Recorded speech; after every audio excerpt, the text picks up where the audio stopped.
Karaniwan na po sa mga tao na atin ang kinamumuhian yung suicide o pagpapakamatay. Kaya kumisan pag nangyayari ito sa ilan sa atin ay halos hindi pinag-uusapan sapagkat hindi mainam pag-usapan. Many people do not want to even talk about suicide, and of course, usually people hate the idea of suicide. But many people commit suicide unconsciously by worrying. Suicide means ending one's own life. But there are many forms of suicidal actions. And to take life away from life, kung alisan natin ang kulay ng buhay, ng siglaang buhay, ay para na rin tayong nagpakamatay. Ang isa pong sinabi ng Panginoon na talagang lagi kong inaalala at napakahalagang alalahanin, sinabi sa John 10:10, I have come that they may have life and have it to the full. Ang intensyon ng Diyos, ang intensyon po ng Panginoon sa atin ay magkaroon tayo ng buhay at isang punong-punong buhay, buhay na masagana, masaya, makulay, makabuluhan. Subalit, sa pandarayan ng kaaway at kumisan sa ating pagpapabaya, hindi natin alam, tayo na mismo ang kumikitil sa sarili nating buhay. Ang ating pong pamagat ng pag-aaral ngayon, do not kill yourself with worry. Heavenly Father, we thank you for your goodness, for your kindness, and never-ending mercies. Thank you for your grace. Napasasakop kami sa inyo, Panginoon, at nais amin kayo maging tunay na tagapagsalita. Lukuban niyo kami ng inyong kapangyarihan, buksan niyo po ang aming mga mata, ang aming tainga, at matanggap namin ang katuruan niyo sa araw na ito. Hinihiling po namin, Panginoon, ang isang mapayapang puso. Patuloy niyo po kaming linisin, at kung may bahid ng kasalanan na nababakas niyo pa sa aming puso, inihingi po namin ang tawad. Alang-alang, Ama, sa dugong itinigis ng iyong anak na si Jesus. Cleanse us, make us whole, enable us to understand you. Bring us to a higher level of spirituality. And we pray that as we ponder your word, you will protect us from lies, from half-truths, from deceptions of the evil one. And Lord, even as we're gathered here, we ask that you protect us from malicious intentions of spirits and even of people.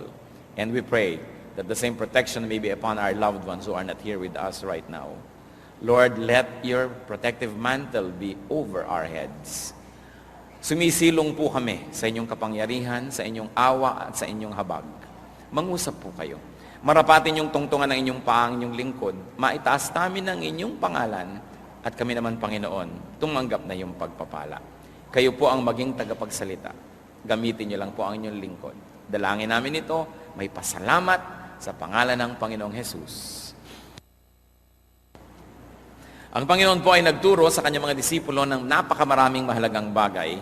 Sa katunayan, kung meron lang tayong kaunting panahon na nalalabi para pag-aralan ng Biblia, napakagandang pag-aralan ng 3 chapters na Matthew 5, 6, and 7. Yung pong tinatawag na Sermon on the Mount. Akala po ng marami ay napakaraming tagapakinig ng Panginoon noon na nagsalita siya sa bundok at napakaraming angaw-angaw na taong nakikinig. Subalit malinaw po ang sinabi sa Scripture, maraming tao ang ginawa ng Panginoon, iniipon niya yung kanyang mga disipulo at sa isang sulok ay tinuruan niya. Sa makatuwid, ang primary audience ng Sermon on the Mount were the disciples of the Lord themselves.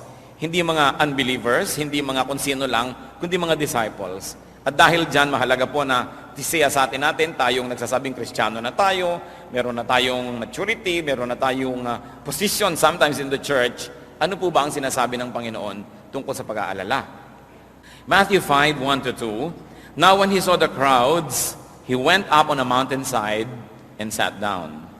His disciples came to him, and he began to teach them.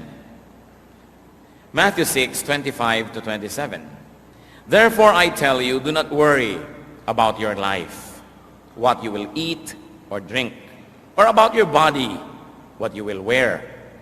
Is not life more important than food, and the body more important than clothes? Look at the birds of the air. They do not sow or reap or store away in barns, and yet your heavenly Father feeds them. Are you not much more valuable than they? Who of you, by worrying, can add a single hour to his life? What is the teaching here? Do not worry about your life. Do not worry about your existence, your survival. Don't worry about the very basics. Huwag daw pong mag-alala. Huwag matakot. Huwag lagi nang magkaroon ng agam-agam tungkol sa ating buhay. Anong kakainin ko? May kakainin pa ba ako? Anong iinumin natin? Nauubos na daw yata ang fresh water supply ng planeta. Paano kaya? Lumipat na sa Canada dahil marami dong mga lakes. O sa Antarctica dahil maraming yelong pwede pang tunawin. Masyadong maraming alalahanin ng mga tao ngayon. Sabi ni Lord, do not worry about what to eat or drink. This is the very core of survival. Because the Lord says, life is more important than food. Life is more important than just survival. Now, don't get this wrong. Hindi sinasabi ni Lord na do not think about what to eat, do not think about provision, that do not plan about it. Ang sabi niya, do not worry.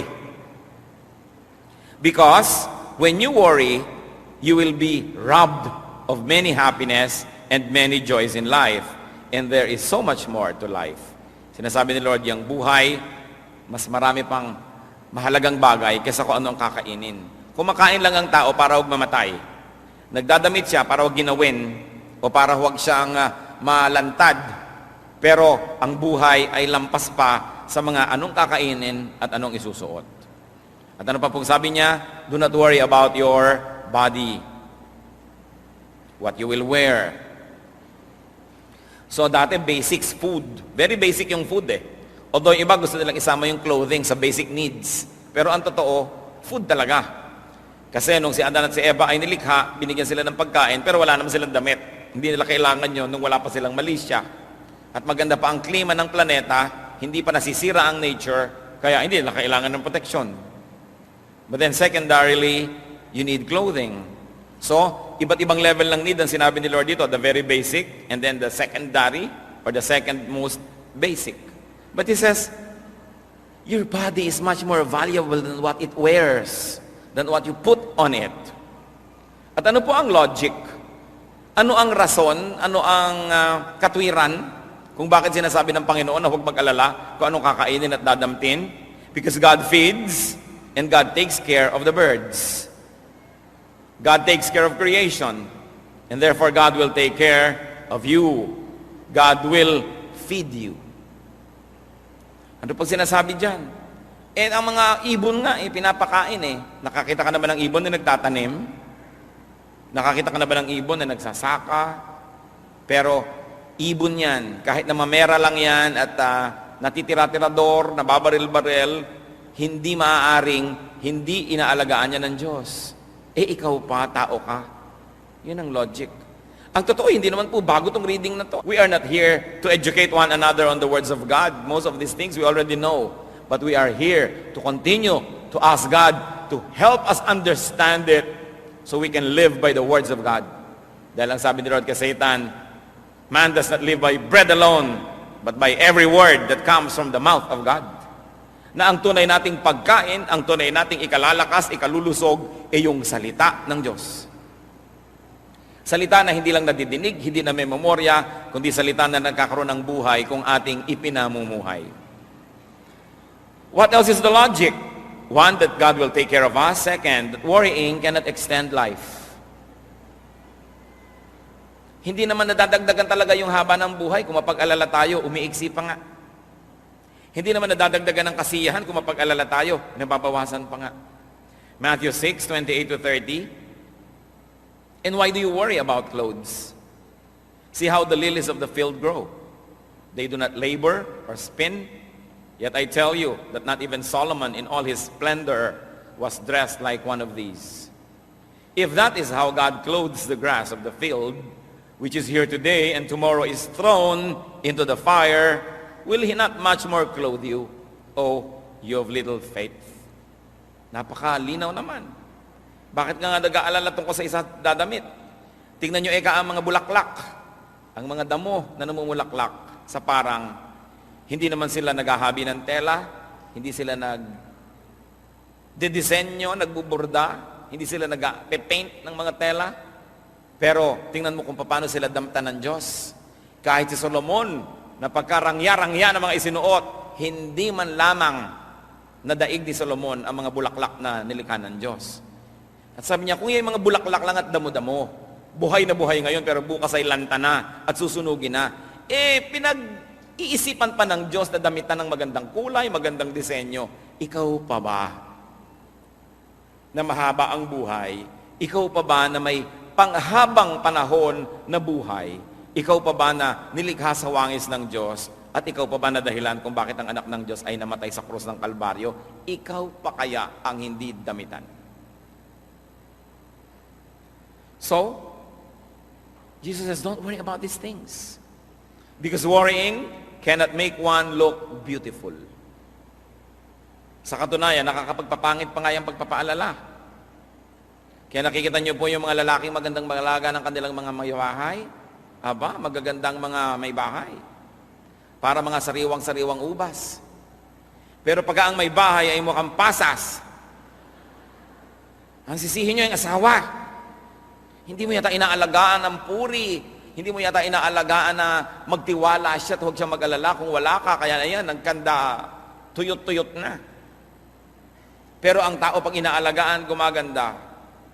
Ang napakalakas mo magpapangit pag-aalala.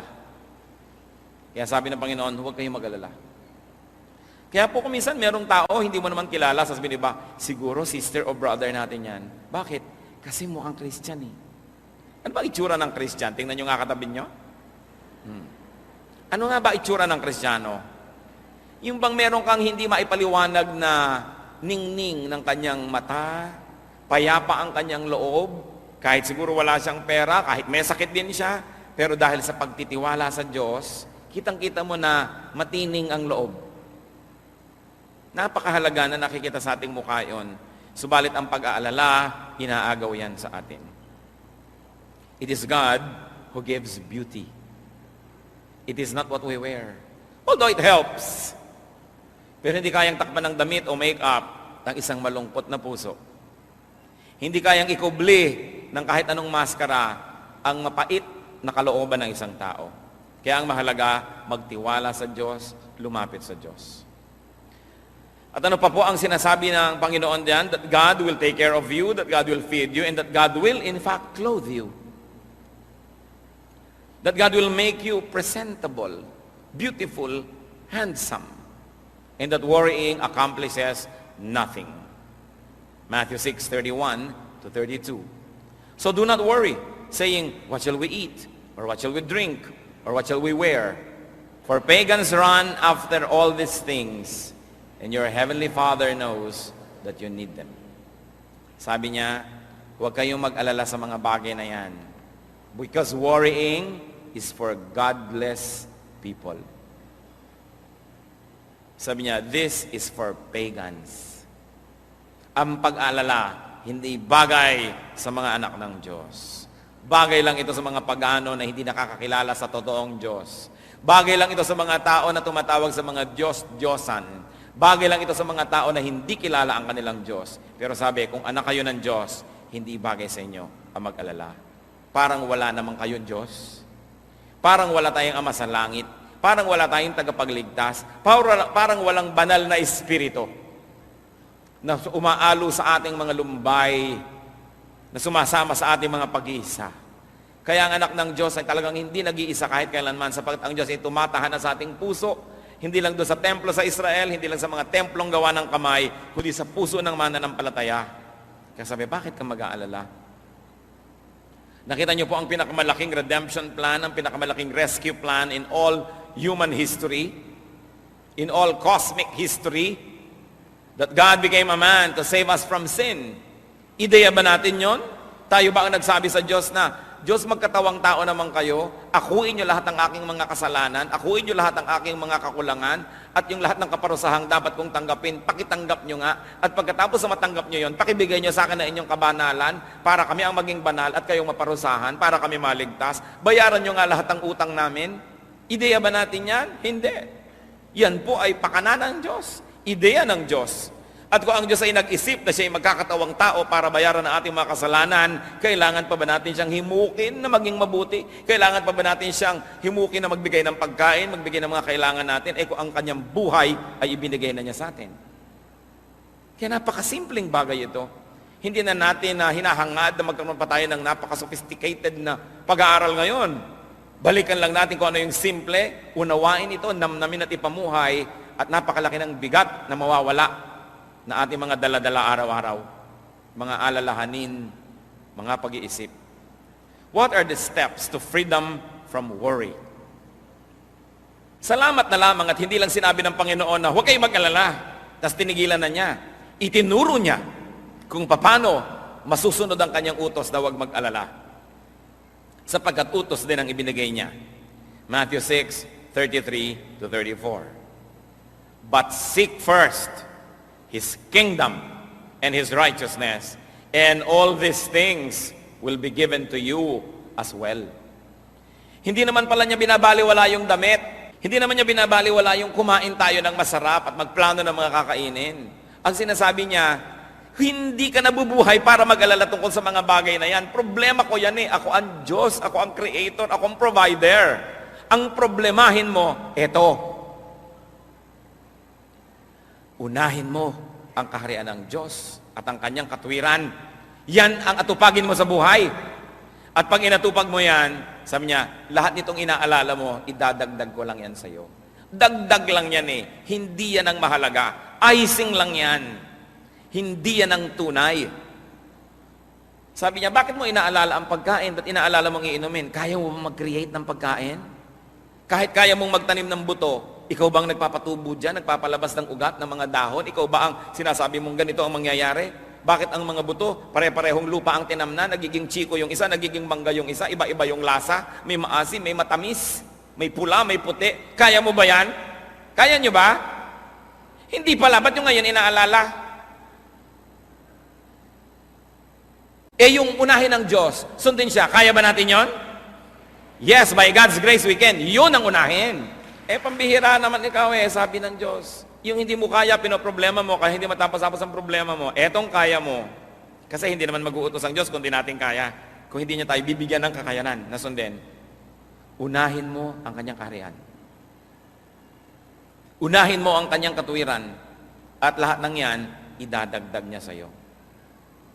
Verse 34. Therefore, kaya merong therefore do not worry about tomorrow. For tomorrow will worry about itself. Each day has enough trouble of its own. So what are the steps to freedom from worry? First is to prioritize God's kingdom. Unahin ang kanyang kaharian.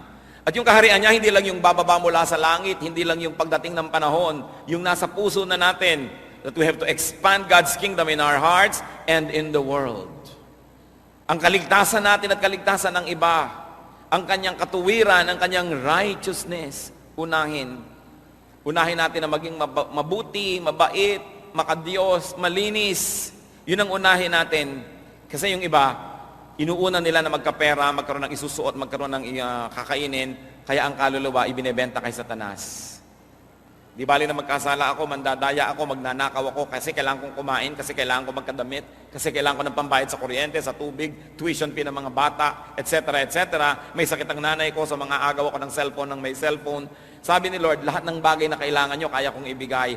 Ang gawin nyo, pumwesto kayo doon sa lugar na dadaanan ng pagpapala ko. At yung lugar na yon, yung lugar ng kabanalan, lugar ng pagiging makadiyos. At pag doon ka lumagay, ang Diyos ang may problema kung paano kanya bibigyan ng iyong kailangan.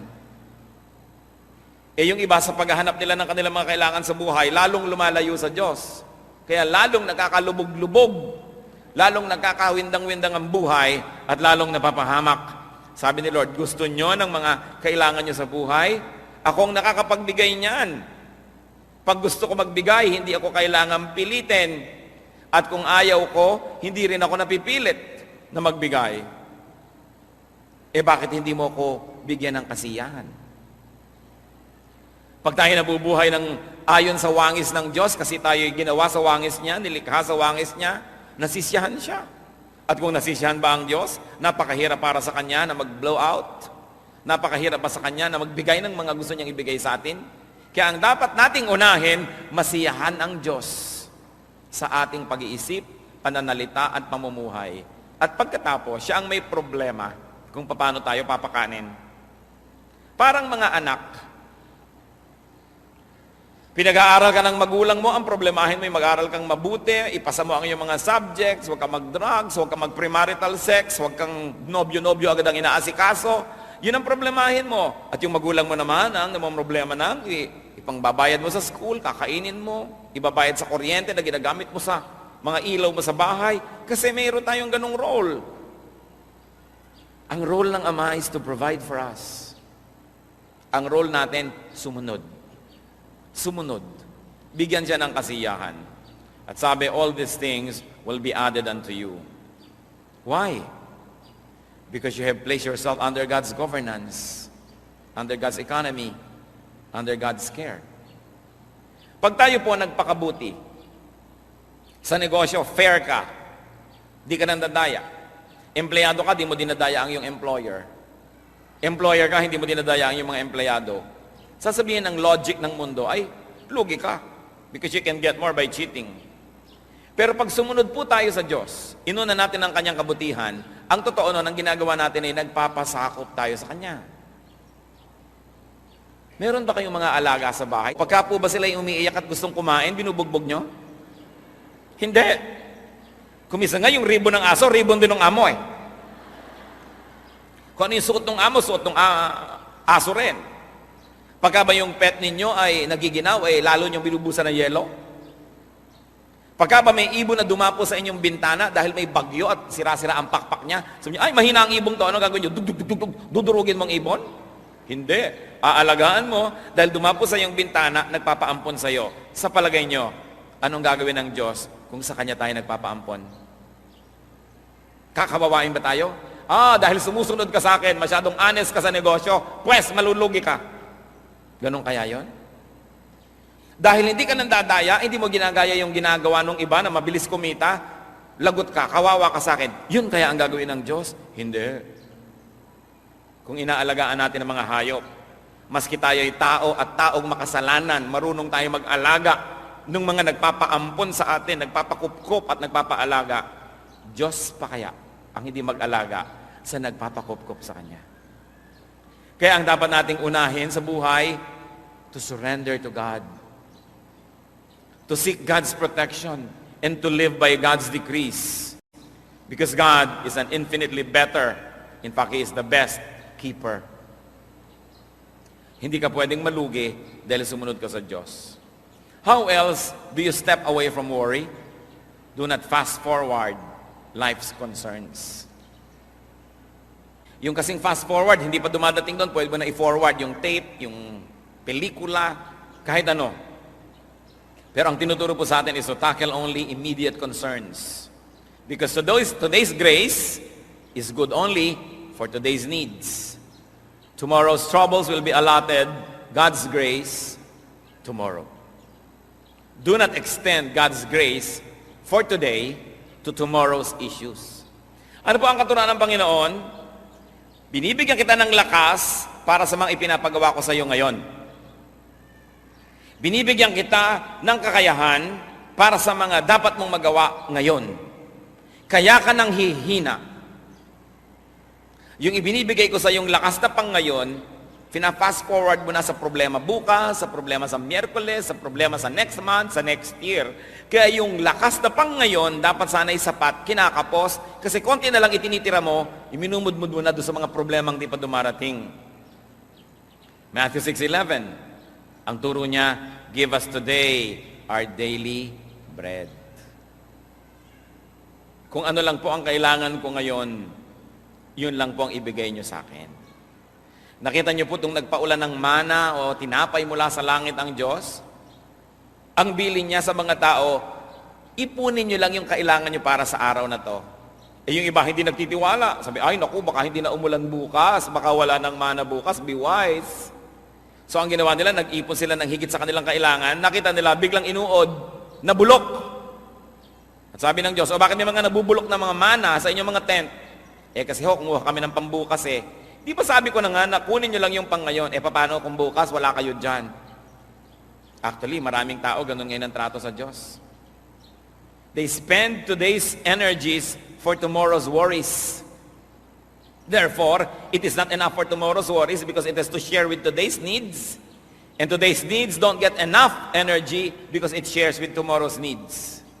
Lamentations 3:22-23.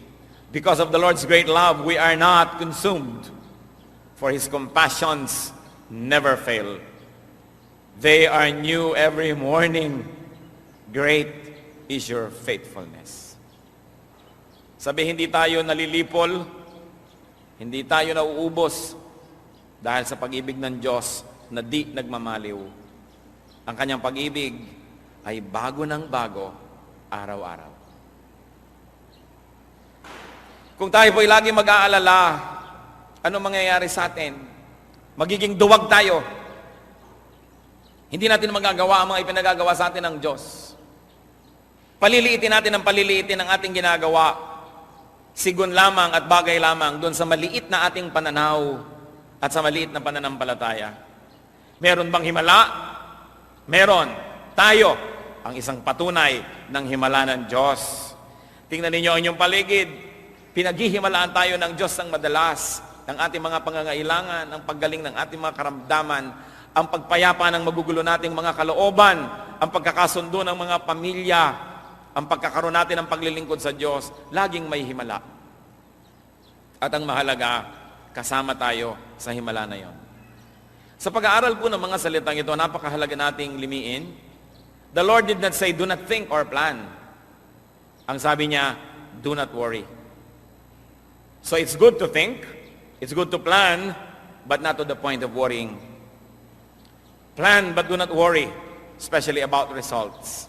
You do not plant a seed and dig it to see if it's growing. Just keep planting and trust the God of harvests who will make it grow. James 4:13-15. Now listen, you who say, today or tomorrow we will go to this city or that city. Spend a year there, carry on business, and make money. Why? You do not even know what will happen tomorrow. What is your life? You are a mist that appears for a little while and then vanishes. Instead, you ought to say, if it is the Lord's will, we will live and do this or that. Huwag daw po tayo maging pangahas at mayabang na sabihin, itong plano natin bukas, itong plano natin next week, itong plano natin next year. Sabi niya, hindi nyo alam kung bukas ay buhay pa kayo. Isa lang kayong asap, isa lang kayong usok, isa lang kayong vapor. Nandyan ngayon, subalit mamaya ay wala na.